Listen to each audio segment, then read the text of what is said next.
My ex told our 7 years old. Sometimes daddies leave when they're disappointed. I was in the hallway. I heard it. Our kid asked if I still loved her, and my ex just sat there and didn't say yes. I nearly lost it. It started as a joke, or maybe a sweet gesture, depending on how you looked at it.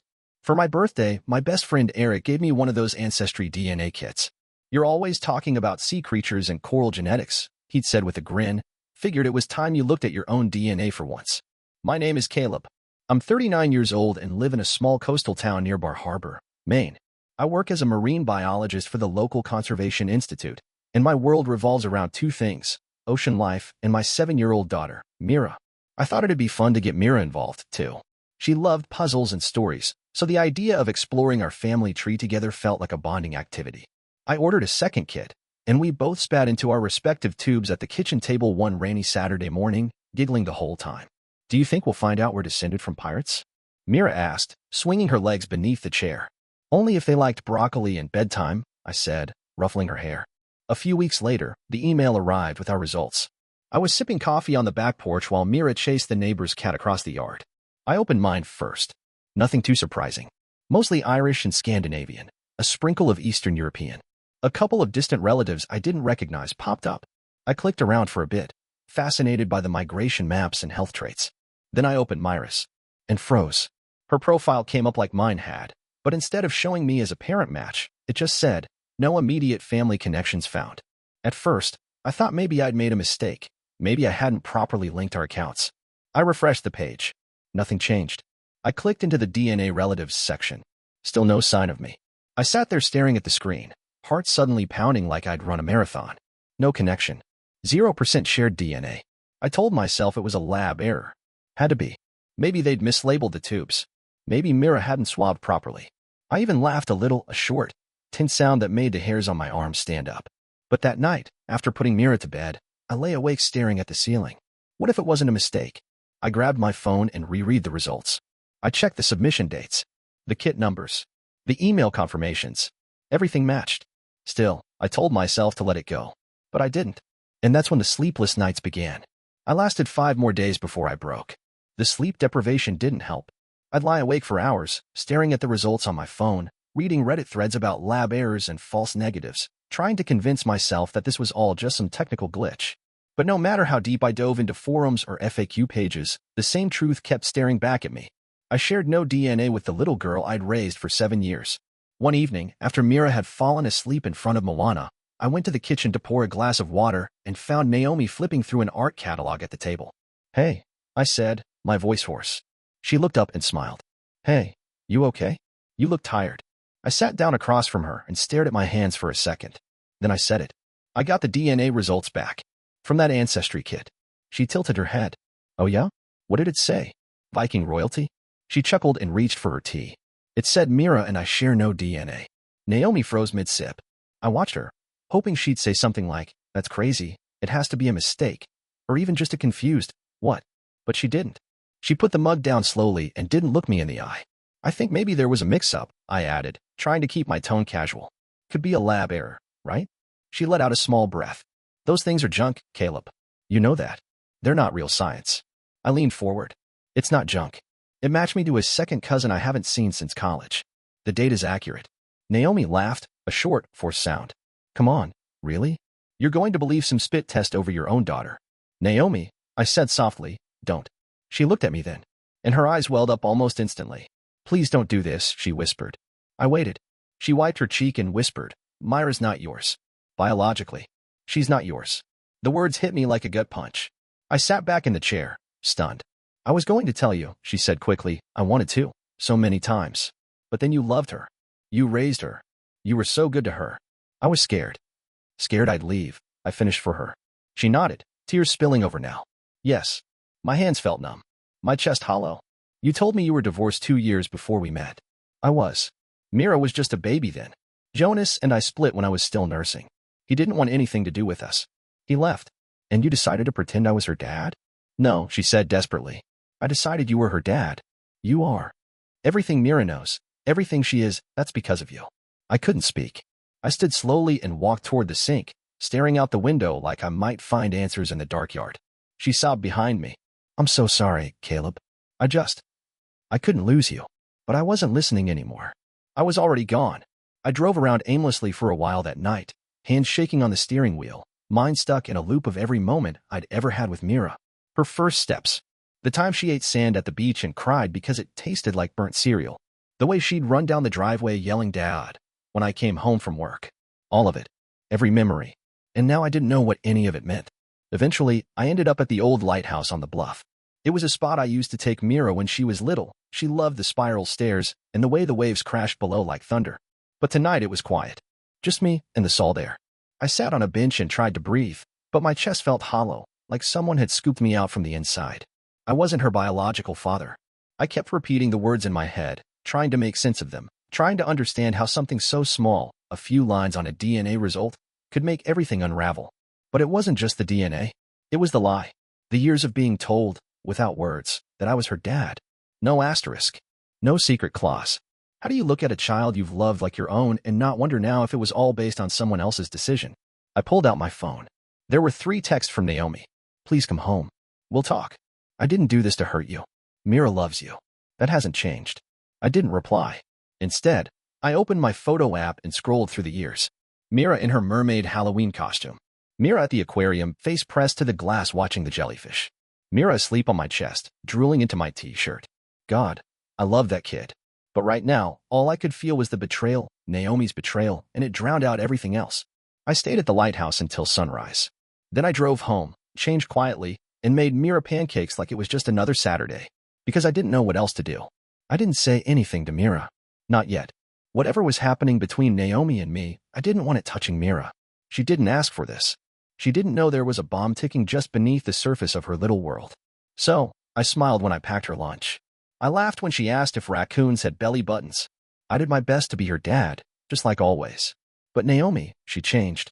It wasn't overnight. It started small, like a crack in a windshield that you only notice once it starts spreading. One morning, as I was tying Myra's shoes before school, Naomi walked by and said casually, "Wow, you're really trying hard lately." I looked up. What's that supposed to mean? She shrugged. Nothing. Just, you're usually not this involved. Guess things really shook you up. She said it in a sing-song tone, like she was teasing, but there was something cold behind it. Something calculated. That night, after Mira went to bed, Naomi made a comment about my sulking routine. I ignored her. The next day, she left her laptop open at the kitchen table with a tab titled "When Co-Parents Start to Detach Emotionally." I didn't bite. I told myself she was just defensive, trying to justify what she'd done. Maybe if I gave her space, we could talk like adults. Maybe we could figure it out together. But then she started doing it when Mira was around. Subtle stuff. Passive stuff. Like when I came home a little late from work one evening, 10 minutes, tops, and Naomi said, loud enough for Mira to hear, "Guess Daddy's not in a rush to see us tonight." Mira looked up from her coloring book. "You were late." "Just a little," I said. "Traffic." Naomi made a show of checking the clock. Okay. I guess I'm just more used to people being on time. It was so quick, so light, you'd almost miss it. But Mira didn't. Her face fell just a little, and I felt it like a pinprick to the heart. This kept happening. Naomi would make jokes about how I didn't know how to do Myra's hair properly. Or science say, "I'll just do it myself," when I offered to help with her school project. I told myself it was stress. I told myself not to overreact. But part of me knew. Naomi wasn't just mad at me. She was shifting the ground beneath Myra's feet, quietly, deliberately, trying to change the story of who I was in her life. And I let it happen, because I was still too stunned to fight back. It was a Tuesday night when I heard it. I just finished washing the dishes, and Mira was in her room, playing with her dollhouse. Naomi was putting away laundry in the hallway. I wasn't trying to eavesdrop. I wasn't even moving quietly, but something about Naomi's voice made me stop just outside Myra's room. "Sometimes daddies leave when they're disappointed," she was saying. I stood frozen in the dark hallway. Myra's voice followed, soft and uncertain. "Is Daddy disappointed in me?" My heart cracked clean down the middle. No, sweetheart," Naomi said quickly. "He's just different now. You've seen it too, haven't you? He doesn't laugh like he used to. He doesn't hug us as much. That's not your fault. Grown-ups get confused when they're hurt." I pushed open the door. Naomi looked up, startled. Mira sat cross-legged on the floor, clutching a plastic giraffe, her eyes wide and wet. "Can I talk to you?" I said to Naomi, my voice like gravel. She stood and followed me down the hall, arms crossed. I waited until we were out of earshot, then turned to her. "What the hell was that?" "What?" she said, too casually. I was comforting her. By telling her I might leave? That I'm disappointed in her? Naomi rolled her eyes. "I never said that." "I heard you, Naomi. I heard exactly what you said." She didn't flinch. Didn't apologize. Just gave me that same hollow look I'd seen on the night she confessed the truth. You're being dramatic, she said. She asked if you still loved her. What was I supposed to say? You were supposed to reassure her, I snapped. You were supposed to tell her I love her no matter what, not plant doubts in her head. Naomi shrugged. You've been acting different. Maybe she senses that. I stared at her, speechless. Gaslighting. That's what this was. She was flipping the script, turning her betrayal into my problem, making me the bad guy in my own house. I started seeing it everywhere. Mira asking me, do you still think I'm your daughter? Out of nowhere, tears welling in her eyes. Naomi accidentally letting Mira overhear a phone call where she said, he's not the same person anymore. Little things. Consistent things. Designed to erode. One night Mira climbed into my lap during bedtime stories and whispered, if I'm not yours, will you stop loving me? I had to bite the inside of my cheek to keep from crying. No, honey, I said, brushing her hair back. Nothing will ever make me stop loving you. Okay. She nodded slowly, then hugged me so tight I couldn't breathe. And in that moment, I knew. Naomi wasn't just hurt. She was trying to rewrite reality one conversation at a time. And if I didn't stop it soon, Mira was going to believe it. The next morning, I bought a voice recorder. Nothing fancy, just something small enough to hide in my pocket. I'd never imagined myself doing something like that. Spying. Recording conversations. But I wasn't doing it for me. I was doing it for Mira. The moment she asked if I would stop loving her, something inside me shifted. I couldn't afford to keep pretending this would blow over. Naomi wasn't just lying. She was manipulating our daughter. She was weaponizing Myra's love and twisting mine into something ugly. That night, I placed the recorder in the front pocket of my flannel shirt and kept it running while we cleaned up dinner. Naomi made another offhand comment. Well, Daddy doesn't really help with bedtime anymore, does he? And I caught it on tape. Mira glanced at me, confused. I smiled and followed her upstairs like I always did, reading her 3 chapters instead of 1, just to hear her giggle again. After tucking her in, I saved the recording file with the date and time. The next day, I started logging incidents in a notebook, things Naomi said around Mira, moments where she twisted the truth, any time she implied I was pulling away. It added up faster than I expected. I felt like a detective building a case, only the crime was slow, invisible, emotional. One afternoon, while Mira was at a play date, I drove to a law office a few towns over. A small place tucked between a consignment shop and a diner. Vincent Family Law, the sign read. I walked in and asked for a consultation. 30 minutes later, I sat across from a woman named Karen Miller, who looked like she'd seen every version of messy family drama imaginable. I'm not looking to take Mira away from her mom, I told her. I just want to protect her. I want something in place in case. In case Naomi escalates, she finished for me, nodding. Karen listened. She didn't interrupt when I told her about the DNA results, about the manipulation, about the way Mira had started to question if I still loved her. When I told her I'd started documenting things, her expression changed.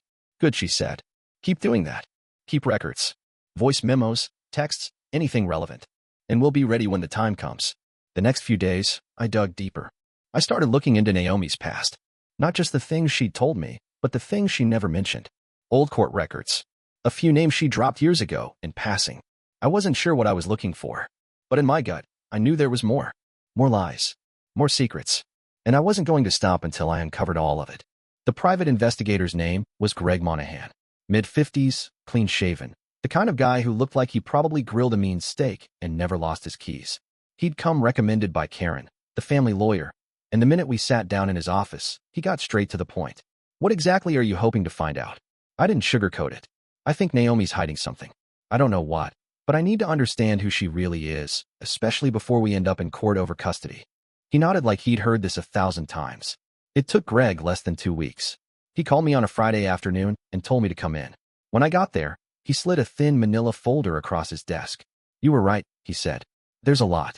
Inside were printouts of old divorce records, court transcripts, photographs, copies of emails Naomi had sent years ago, ones she clearly never thought would see daylight again. Greg walked me through it all, page by page. Turns out Naomi had been sending regular photo updates of Mira to her ex-husband, Jonas, the man she claimed had disappeared the minute she gave birth. But based on the emails, he hadn't disappeared at all. He didn't even know Mira was his. Because Naomi never told him. One message, from 5 years ago, had the subject line, "You don't get to disappear and still expect rights." The body was even colder. "I'm doing you a favor by keeping you out of her life. Don't push it." Jonas had responded once, trying to reason with her. Something about wanting to be part of his daughter's life. Then nothing. Dead silence. Greg looked up. The guy's got no clue. He lives in New Hampshire now. Teaches middle school. His record's clean. He doesn't even know he has a daughter. I couldn't speak. The betrayal hit me like a second punch to the chest. Naomi hadn't just lied to me. She'd rewritten Myra's entire origin story, erased her biological father, and then handed me the role like I was a stand-in on stage. And then there was this. Her marriage to Jonas had ended after multiple accusations of infidelity from Naomi's side. Greg showed me records from the divorce. She'd cheated on Jonas with at least 2 men. One of them was married. None of this had ever come up. Not once. I left Greg's office with the folder tucked under my arm, my hands shaking. This wasn't just about one lie anymore. It was a pattern. Naomi didn't just make mistakes. She built entire lives on deception. And I was finally seeing it clearly. I drove home in silence. No music. No thoughts. Just static. When I pulled into the driveway, Myra's tricycle was tipped over in the grass. The sight of it nearly broke me. I had to protect her. From Naomi. From the lies. From everything I hadn't seen. Until now. I didn't go to Naomi in a rage. I didn't throw the folder or raise my voice.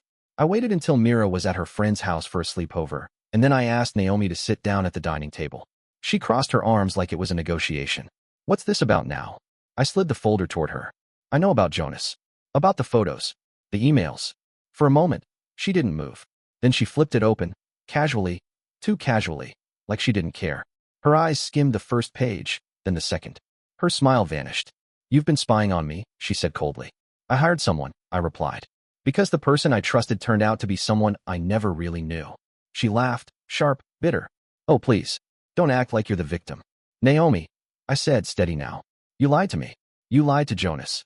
You've been manipulating Mira. You've controlled every version of the truth that suits you. Oh, come on, she snapped, slamming the folder shut. You're being ridiculous. Do you know how hard it was raising her alone? Do you think I could have survived if I told every man I dated? By the way, this child belongs to my disaster of an ex-husband? I stared at her. I didn't lie to protect you, she added. I lied to keep our family together. Everything I did, it was to stop you from running. I wasn't going to run, I said, quieter now. You just never gave me the chance to decide. You took away that choice. For me. For Jonas. Even for Mira. Naomi stood up. Her face was flushed, her hands trembling slightly, but her voice was ice. You think you're some noble savior now? Like you're going to sweep in and rescue Mira from her own mother? You're delusional. You destroy this family over some technicality and a few old emails. No, I said. You already destroyed it. I'm just trying to protect what's left. She laughed again, a cruel, humorless sound. You want custody, is that it? You want to play courtroom daddy and paint me as some villain. I want Mira to grow up in a home where the truth isn't optional. Naomi's jaw clenched. She didn't apologize. Didn't show a flicker of remorse. And that's when I knew. The woman I trusted for nearly a decade was never going to change. She'd keep rewriting the story, gaslighting, manipulating, whatever it took to stay in control. But I wasn't going to let her control Mira anymore. Not one more day. I met Jonas at a coffee shop in Concord. Neutral ground, halfway between his home and mine. He walked in looking confused but polite, button-down shirt tucked into jeans, eyes scanning for someone he'd never met. When I stood up and said his name, he blinked. You're Caleb. Yeah, thanks for coming. We sat down. I didn't waste time. I'm here about your daughter. Mira. His brow furrowed. Sorry, my daughter? I took out a photo from my wallet, one of Mira at the beach last summer, buried in sand up to her chest, grinning with 2 missing teeth. He stared at it. Wait, that's... Naomi never told you, I said softly. But Myra's yours. He didn't speak for a long time. Just kept looking at the photo like he was trying to memorize it. Then his voice broke. I always wondered. She disappeared so fast. I tried to ask, years ago. But Naomi shut me down. I know. His eyes met mine. And you've been raising her? I nodded. Since she was 1. She thinks I'm her father. Jonas exhaled. And you still want me involved? I think Mira deserves the truth, I said. And she deserves more than the version Naomi's been feeding her. Jonas leaned forward, hands clasped tight. I don't want to mess her up. You won't, I said. You'll be careful. And I'll be there. We talked for over an hour. I told him everything about the DNA test, Naomi's lies, the manipulation. I showed him the emails Naomi had sent him years ago, the ones Greg had dug up. His face went pale. She made me think I was toxic, he whispered. That I wasn't wanted. I nodded. She did the same to me. And now she's doing it to Mira. When I finally stood to leave, Jonas said, I don't know what kind of role I can play, but I want to try. That was all I needed. Over the next few weeks, things moved fast. Karen filed the paperwork for a custody review. I documented everything, the recordings, Naomi's emotional games, even Myra's shifting behavior. I wasn't looking to take Mira away from Naomi completely. but I wanted shared parenting rights. I wanted legal ground to stand on if Naomi ever tried to cut me out. And I made it clear, Jonas was willing to cooperate, to be present. We weren't adversaries. We were allies, trying to do what Naomi never did, tell Mira the truth.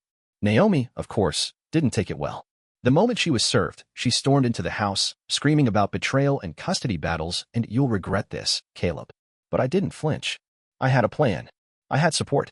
And I had Mira.